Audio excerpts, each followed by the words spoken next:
2014년도 제1회 중졸 검정고시 과학 풀이합니다. 1번입니다. 다음 중 전기를 띠는 두 물체 사이에 작용하는 힘은 하고 나왔는데요. 전기니까 전기력이 되겠죠. 너무 쉬운 문제였어요. 근데 1번, 2번, 4번도 각각 무슨 힘인지 정확하게 그 정의를 알아두시기 바랍니다. 자, 2번 같은 경우에는요. 마찰이 없는 수평면 위에서 힘이 이제 양쪽으로 두 방향으로 작용한다고 합니다. 이때 합력의 크기를 구하라고 되어 있는데 요거는 교육과정에서 빠지긴 했어요. 그래도 쉽게 구할 수는 있습니다. 자, 여러분들 이렇게 보시면 오른쪽으로는 10N, 왼쪽으로는 6N이죠. 그러면은 오른쪽으로 힘이 더 강하기 때문에 오른쪽으로 4N이라고 하는 합력이 생기게 됩니다. 그래서 1번이 되겠고요. 3번 같은 경우에는 굴절각을 물어보고 있어요. 굴절각도 마찬가지로 교육과정에서는 빠졌는데 여기 보시면 가운데 선이 법선입니다. 가상의 선이죠. 이 가상의 선을 중심으로 입사광선과 법선이 이루는 그 각, 이게 입사각이었죠.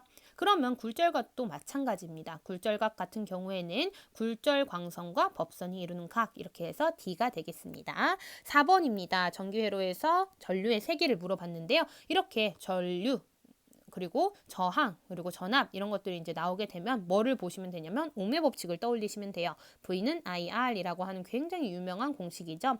V는 전압, 그리고 I는 전류, 그리고 R은 저항이 되겠습니다.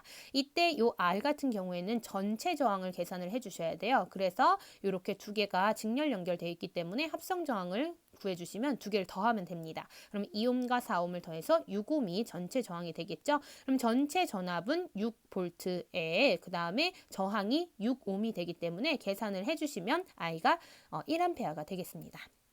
그 다음에 5번입니다. 무게가 40N인 물체를 일정한 속력으로 3m 높이까지 들어 올렸을 때 한 일의 양이라고 되어 있어요. 자, 이때 1이라고 하는 것은요. 과학에서 말하고 있는 일입니다. 일을 할 때라고 하는 것은 두 가지 이제 조건이 이제 만족해야 돼요. 힘의 방향으로 이동거리가 생겨야 합니다. 다시 한 번 더. 힘의 방향으로 이동거리가 생겨야 된다라고 하는 건데요. 그럼 일을 하지 않은 순간이 세 순간이 있습니다. 첫 번째, 힘을 주지 않았을 때, 힘이 0일 때. 가 있고요. 두 번째, 이동거리가 0일 때, 그러니까 움직이지 않았을 때. 그리고 세 번째, 힘도 주고 이동거리도 생겼는데 얘가 90도를 이룰 때, 그러니까 수직을 이룰 때, 이럴 때는 일을 하지 않았다라고 봅니다. 근데요, 얘는요, 지금 보시면 무게가 40N인 물체를 올렸다라고 했기 때문에 자 40N인 물체 같은 경우에는 중력이 이렇게 작용하겠죠. 40N으로. 그럼 그거와 이제 반대 방향으로 내가 주는 힘은 40N이 줘야 할 겁니다. 그렇죠? 그럼 40N으로 위로 3m 높이까지 올렸기 때문에 3m 이동을 한 거죠. 그럼 두 개를 곱해줍니다. 두 개를 곱해주면 이때 120줄이 되겠죠. 1은 Fs, 이때 F는 내가 준 힘, 그리고 S는 이동 거리. 그랬을 때 단위는 줄. J라고 쓰지만 줄이라고 읽어주셔야 돼요. 이거 기억하시고요. 그다음 6번 질의 원리를 이용한 것이라고 되어 있는데요. 기억과 디귿은 얘네 둘은 질의 원리를 이용했습니다. 얘네 말고도 더 다른 것들도 있기 때문에 꼭 검색을 해서 알아보시고요. 그다음 계단 같은 경우에는 빗면의 원리, 그리고 도르래는 그냥 도르래의 원리를 이용했다라고 보시면 되겠어요. 7번입니다. 물질의 상태 변화라고 나왔는데요. 상태 변화는 되게 많이 나오는 문제들이죠. 되게 기본이라고 볼 수 있어요. 자, 그럼 여기서 기화는 액체가 기체, 액화는 기체가 액체, 융해는 고체가 액체, 승화는 고체가 기체, 혹은 기체가 고체가 되는 그런 변화입니다. 얘네들을 다 기억을 해주시고 이때 여기서 나프탈렌 드라이아이스는요 고체예요. 근데 그게 크기가 점점 줄어듭니다. 뭔가 물이 생긴 것도 아니고요. 그냥 눈에 보이지 않게 점점 크기가 줄어들어요. 눈에 보이지 않는 뭔가로 바뀌었으니까 얘는 기체가 되겠죠. 그래서 얘는 대표적인 승화성 물질들입니다. 나프탈렌 드라이아이스 나오면 무조건 승화 꼭 기억을 해주세요. 그 다음 8번입니다. 설명하는 기체 법칙은 하고 나왔는데요. 온도가 높아지면 부피가 증가한다라고 하는 것은 샤를 법칙이었죠. 이것과 관련해서 또 외워두셔야 되는 것이 보일 법칙이 있었습니다. 압력이 높아지면 부피는 감소한다라고 하는 보일 법칙도 기억을 해주시고요. 1, 3, 4번도 각각 기억을 해주시면 좋겠습니다. 1번 같은 경우에 관성의 법칙이라고 돼 있어서 외부에서 힘이 가해지지 않는 한 물체가 자기 운동 상태를 유지하려고 하는 것입니다. 얘 같은 경우에는 힘이 작용하지 않으면 정지하던 물체는 계속 정지, 그리고 운동하던 물체는 자기의 속력을 유지하는 그런 상태에서 운동하려고 하는 그런 상태를 유지하려고 하는 게 1번 관성의 법칙이고요. 3번 같은 경우에는 질량 보존의 법칙이라고 해서 화학 반응이 일어날 때 반응 물질의 전체 질량의 합, 그죠? 그것과 생성 물질의 전체 질량의 합, 그죠? 질량의 합이 서로 같다라고 하는 게 질량 보존의 법칙이에요. 자, 그 다음은요 일정 성분비 법칙인데요. 구성 원소들 화합물을 이루는 구성 원소들의 질량비가 항상 일정하다라고 하는 것이 일정 성분비 법칙이 되겠습니다. 예를 들면 뭐 1대 8대 9 기억나시죠? 그 다음에 9번 원소 기호와 이름을 바르게 짝지은 것은 하고 되어 있는데요. 얘네들은 다 외워두셔야 돼요. 일단 정답은 4번이고요. CA는 칼슘이 되겠습니다. 이때 앞에는 대문자, 뒤에는 소문자 이렇게 쓰셔야 되는 거예요. 두 글자라고 한다면 한 글자면 무조건 대문자로만 쓰고요. 자, 그럼 얘 하나씩 한번 살펴볼게요. F는 플루오린, 철은 Fe, He는 헬륨, 수소는 H, Cl은 염소, 그리고 탄소는 C가 되겠습니다. 다음에 10번입니다. 분자 모형을 그림과 같이 나타낼 수 있는 것은 이렇게 나타났는데요. 자, 일단은 HCl은 염화수소, H2O는 물, NH3는 암모니아, CH4는 메테인이 되겠습니다. 이때 그림을 그려주면요. 염화수소 같은 경우에는 이렇게 Cl 큰 거, 그리고 H 작은 거 하나 이렇게 되고요. 그 다음에 H2O 같은 경우에는 O 큰 거에다가 H 2개 작은 거, 그리고 NH3 같은 경우는 N 큰 거에다가 H 3개, 그쵸? 그리고 CH4 같은 경우는 C 큰 거 하나에다가 H 작은 거 4개 이렇게 됩니다. 얘네들 기억을 해주시고요. 11번 같은 경우엔 용해도차가 가장 큰 것은 하고 나와 있는데요. 일단은 뭐 이런 문제가 나올지는 모르겠어요. 조금 수준이 있는 문제이기 때문에 요거 만약에 용해도라고 하는 개념을 이용해야 된다라고 할 수도 있잖아요. 그렇죠? 그래서 한번 알아보면 용해도라고 하는 개념은요. 용매 100g에 최대로 녹을 수 있는 용질의 그람수입니다. 용액이 아니라 용매 기준이라는 거 꼭 기억을 해주시고요. 여기도 나와 있죠. 물 100g당 그러니까 물이 용매가 되는 거잖아요. 그렇죠? 이런 것들 기억을 해주시고 근데 여기서는 그런 좀 고난이도 문제가 아니라 여기는 보면 그냥 쉬운 문제예요. 온도 변화에 따른 용해도 차이를 물어봤기 때문에 그냥 눈만 있으면 풀 수 있습니다. 차이가 누가 제일 커요? 가가 제일 크죠. 그쵸? 급격하게 변하는 것을 볼 수가 있습니다. 그럼 반대로 용해도 차가 가장 작은 것은 누구예요? 라가 되겠죠. 그쵸? 네. 그 다음에 12번입니다. 각 성분 물질의 끓는 점 차이를 이용해서 분리를 하는 것이라고 나와 있습니다. 자, 끓는 점 차이를 이용하니까 당연히 끓는 그림이 나와야겠죠. 그죠? 뭔가를 끓여야 돼요. 끓이는 거 뭐 있습니까? 2번이 되겠죠. 그죠? 이런 문제 센스 있어야 돼요. 자, 여기 보시면 증류라고 하는 방법을 이용을 합니다. 얘는 끓는 점이 낮은 것부터 먼저 끓어 나오기 때문에 이렇게 두 가지가 섞여 있을 때 먼저 끓어져 나오는 것이 끓는 점이 낮은 게 나오는 거구나 라고 생각을 하시면 됩니다. 자, 그 외에도 1번, 3번, 4번도 알고 계셔야겠죠. 1번 같은 경우에는 섞이지 않고 밀도가 다른 액체 혼합물을 분리할 때 쓰게 됩니다. 그러니까 밀도 차이를 이용을 하긴 한 거죠. 얘는 뭐 물과 기름처럼 섞이진 않고 대신에 밀도는 다른 그런 거를 분리할 때 쓰게 되고요. 3번 같은 경우에는 거름이라고 하는 방법이에요. 얘는 용해도 차이를 이용을 하는 건데 예를 들면 뭐 소금이나 나프탈렌이 섞여 있어요. 그랬을 때 물에다가 녹입니다. 그럼 소금은 녹겠죠? 그래서 쭉 해가지고 밑으로 내려가게 되겠고 안 녹는 나프탈렌은 여기에 이제 걸러지게 되겠죠. 이 방법을 쓰는 거고요. 얘는 용해도 차이. 그다음에 4번 같은 경우에는 크로마토그래피라고 하는 방법인데요. 얘는 어떤 물질이 용매를 따라서 이동하는 속도의 차이를 이용을 하는 겁니다. 속도가 빠른 애들은 더 많이 갈 거고요. 속도가 느린 애들은 조금만 이동하겠죠. 어쨌든 요 안에 얼마나 많은 것들이 이제 녹아져 있는지를 살펴볼 수 있다는 게 특징입니다. 13번은요. 소화기관이라고 되어 있는데요. 이건 쉽죠. 근육이 발달된 주머니 모양 그리고 염산이 분비돼서 세균을 죽인다라고 하는 게 위죠. 위에서 나온 염산, 위산이라고 얘기를 하죠. 그렇죠? 자, 그 다음 넘어가도록 하겠습니다. 14번인데요. 14번은 사실 여기도 교육과정에서 빠진 내용이긴 해요. 식물 뿌리의 단면을 나타낸 것인데 표면적을 넓혀 물과 무기양분을 효율적으로 흡수하기 위한 방법 이게 바로 뿌리털입니다. 뿌리털은요 하나의 세포예요. 하나의 세포인데 쭉 길게 나온 겁니다. 표면적을 넓혀줬죠. 그래서 물과 무기양분을 효율적으로 흡수할 수가 있게 됩니다. 그럼 이렇게 흡수된 양분들이 그리고 혹은 물이 어디로 이동할까요? 물관을 통해서 이동을 하게 되겠죠. 그러면 체관은 뭘 이동시킬까요? 얘는 유기양분들, 그러니까 잎에서 만든 양분들을 이렇게 밑으로 내려오게 하는 관이 체관이 되겠습니다. 자, 그 외에도 C와 D가 있는데요. C는 생장점이라고 해서 얘는 세포 분열을 하는 장소예요. 그래서 뿌리가 쭉 길게 생장할 수 있는 것, 이게 생장점이고요. 그 다음에 이 생장점이 중요하다 보니까 골무라고 하는 것으로 쏴줍니다. 그래서 여기 부분이 뿌리 골무예요. 생장점을 보호하는 역할을 하게 되죠.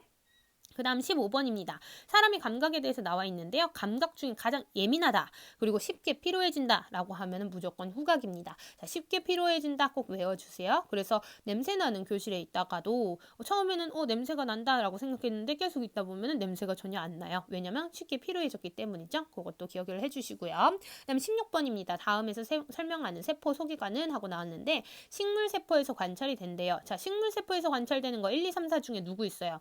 다 하죠. 그죠? 1, 2, 3, 4 다 식물에서 관찰이 돼요. 근데 그 중에서 만약에 문제가 식물세포에서만 관찰된다라고 한다면 누구랑 누구는 없애줘야 돼요? 1번과 4번은 없애줘야죠. 왜? 엽록체, 그리고 세포벽 같은 경우에는 식물세포에서만 보이게 되고 1번, 4번은 동물세포에서도 보이게 되니까요. 근데 여기 두 번째 동그라미가 있습니다. 빛 에너지를 이용해서 광합성을 한다라고 했기 때문에 광합성 하면 무조건 엽록체 기억을 해주시고요. 그 다음에 17번 무릎 반사라는 말이 나오면요, 얘는 척수예요. 무조건 무릎 반사 척수 기억을 해주세요. 자, 그래서 중추신경 여기서 이제 판단을 내리는 그 중추가 척수가 됩니다.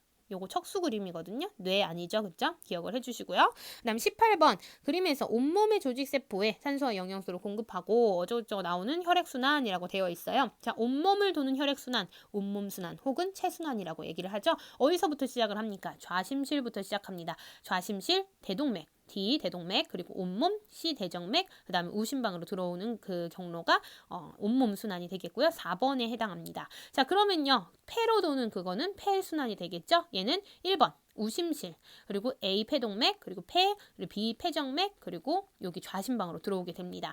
2번, 3번은 이런 순환 경로는 없어요. 반대로 도는 게 없어요. 무조건 심실부터 이제 경로가 시작되게 된다라는 거 기억을 해주시고요.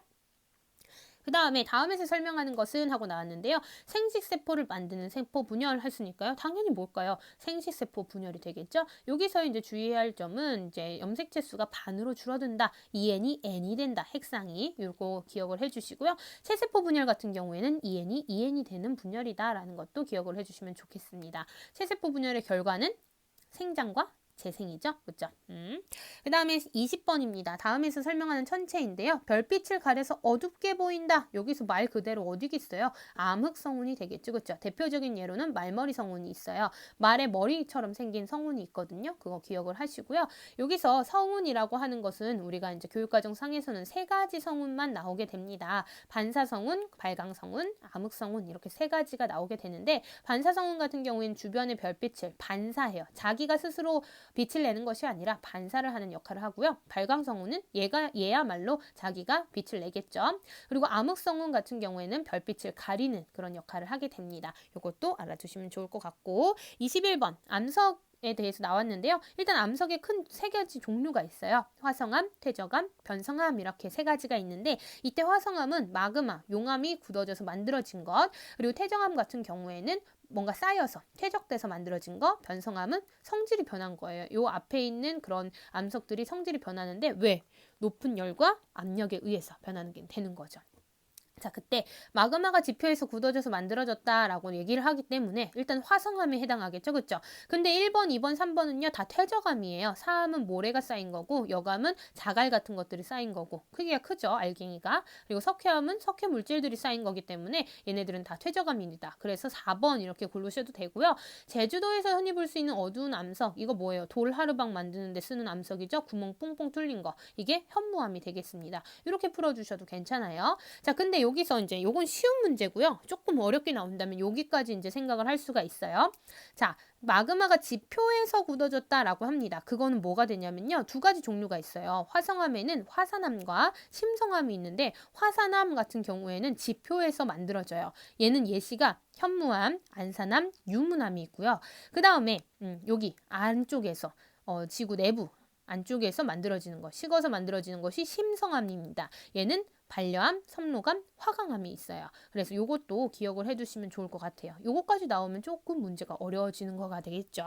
그 다음에 22번입니다. 지층 을 나타낸 것인데요. 이때 부정합이 만들어지는 순서래요. 자, 이 부정합은 쌓이다가 중간에 이제 시간적 공백이 있는 지층을 얘기를 해요. 자, 그러면 한번 볼게요. D가 부정합이 되는 거예요. 왜냐면 이렇게 쭉 쌓이다가 중간에 뭔가가 사라지고 다시 새로 쌓였어요. 그래서 요 사이에 시간적 공백이 생기는 거겠죠. 이게 바로 부정합입니다. 그럼 부정합이 만들어지는 순서, 이거 그림 보면 사실은 너무 쉬운 문제인데 B, 그 다음에 얘가 꼬여요. 이렇게, 그죠? 이렇게 모양이 어그러져요. 얘가 C, 그 다음에 깎여요. A, 그 다음에 깎인 이후에 다시 제대로 쌓여요. D, 이렇게 되죠. 그래서 퇴적되고 습곡, 이게 휘는 거, 습곡되고 침식, 깎이는 거, 깎이고 그 다음에 퇴적된다라고 하는 것이 부정합이 생기는 순서가 되겠습니다. 그 다음에요, 23번입니다. 태양의 표면에서 관측되고 주변보다 온도가 낮아서 어둡게 보이는 것이라고 되어 있습니다. 일단 태양의 표면에서는요, 두 가지가 관찰될 수 있어요. 태양의 표면을 광구라고 하거든요. 광구라고 얘기를 하는데, 이 광구에서는 뭐가 보이냐면 쌀알무늬와 그리고 흑점이 보이게 됩니다. 이때 이 흑점이 주변보다 온도가 낮아서 좀 어둡게 보이는 거예요. 2000도씨 정도가 낮아요. 자, 그런 것이 이제 흑점이 되겠고요. 2, 3, 4번은 태양의 대기에서 보입니다. 홍염이나 코로나 그리고 플레어 이런 것들이 다 태양의 대기에서 보이는 것들입니다. 그림을 한번 찾아보세요. 그 다음에 24번은요. 대기권의 구조라고 되어 있어요. 대기권의 구조 기억나십니까? 대륙권, 성층권, 중간권, 열권 해서 대륙권, 성층권, 중간권, 열권 이렇게 되죠. 자, 그 중에서 오존층이 있는 층이라고 하면은 성층권이죠. 그렇죠? 자외선을 흡수하는 층, 성층권. 이거 외에도 또 뭐 특징들이 있을 수 있는데요. 성층권 같은 경우에는 굉장히 안정된 층이죠. 그렇죠? 안정된 층이기 때문에 여기서는 비행기의 항로로 이용될 수 있다라고 하는 게 특징이고요. 그다음에 25번입니다. 해수면이 주기적으로 높아지고 낮아지는 현상, 달의 인력 때문에 만들어진다라고 하는 것은요. 얘는 조석 현상이 되겠죠. 물이 들어오는 것, 그리고 썰물, 물이 나가는 것 이런 것들로 인해서 물이 가득 찼을 때 제일 해수면이 높을 때를 만조, 그리고 제일 해수면이 낮을 때를 간조라고 하거든요. 그래서 이렇게 얘기를 하니까 조석 현상이라고 얘기를 합니다. 요 현상까지도 알아두시면 되겠습니다. 고생하셨습니다.